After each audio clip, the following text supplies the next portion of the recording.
Chettinad Cement, perfect concrete choice. 63 years of excellence.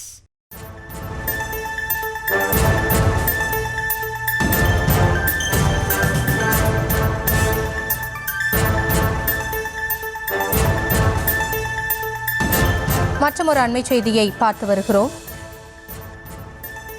தமிழ்நாட்டில் காவல்துறை உயர் அதிகாரிகளின் வீடுகளில் ஆர்டர்லிகள் இல்லை என்பதை ஏற்க முடியவில்லை என்று நீதிபதிகள் கேள்வி எழுப்பியிருக்கிறார்கள். அது குறித்தான அண்மை செய்தியை பார்த்து வருகிறோம். காவல்துறை கூறியதை நம்ப முடியவில்லை என்று சென்னை உயர்நீதிமன்றம் தன்னுடைய கருத்தை பதிவு செய்திருக்கிறது. இது குறித்த விவரங்களோடு இணைகிறார் நம்முடைய செய்தியாளர் மதியழகன். மதி, இந்த வழக்கு குறித்து நீதிமன்றம் தெரிவித்தது என்ன? முழு விவரங்கள். போர் நிலத்திற்கும் தமக்கும் பாதுகாப்பு வழங்க கோரி சேலத்தை சேர்ந்த ராதாகிருஷ்ணன் என்பவர் சென்னை நீதிமன்றத்தில் மனு தாக்கல் செய்திருந்தார்.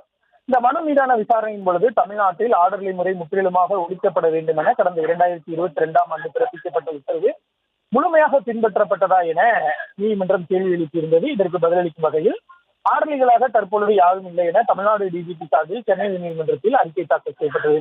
இந்நிலையில் இந்த வழக்கு நீதிபதிகள் S M Subramanian, C Kumarappan அமர்வில் மீண்டும் விசாரணைக்கு வந்தது. அப்பொழுது நீதிபதிகள் ஆர்டர்லிகளாக யாரையும் பணியில் வைத்திருக்க கூடாது என டிஜிபி சுற்றறிக்கை அனுப்பியதை பாராட்டுவதாகவும், அதே வேளையில் ஆர்டர்லிகளாக சீருடை காவலர்கள் பணியாற்றி வருவதாக செய்தித்தாள்களிலும் பொதுத்தளத்திலும் தகவல்கள் வரும் நிலையில் ஆர்டர்லிகளாக யாரும் இல்லை என டிஜிபி கூறுவதை ஏற்க முடியவில்லை என தெரிவித்தனர். இதற்கு பதிலளித்த தலைமை குற்றவியல் வழக்கறிஞர் ஹசன் முகமது ஜின்னா, ஆர்டர்லிகளாக பணியில் இருப்பது தொடர்பாக புகார் எதுவும் வந்தால் உரிய நடவடிக்கை எடுக்கப்படும் என உறுதி தெரிவித்தார். இதனையடுத்து இந்த வழக்கில் தமிழ்நாடு தலைமைச் செயலாளர் மற்றும் முன்துறை செயலாளரை தாமாக முன்வந்து இணைத்து நீதிபதிகள் உத்தரவிட்டனர்.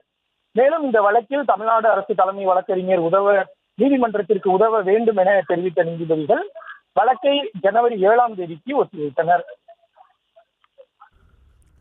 விவரங்களுக்கு நன்றி மதி. Chettinad Cement, perfect concrete choice. 63 years of excellence.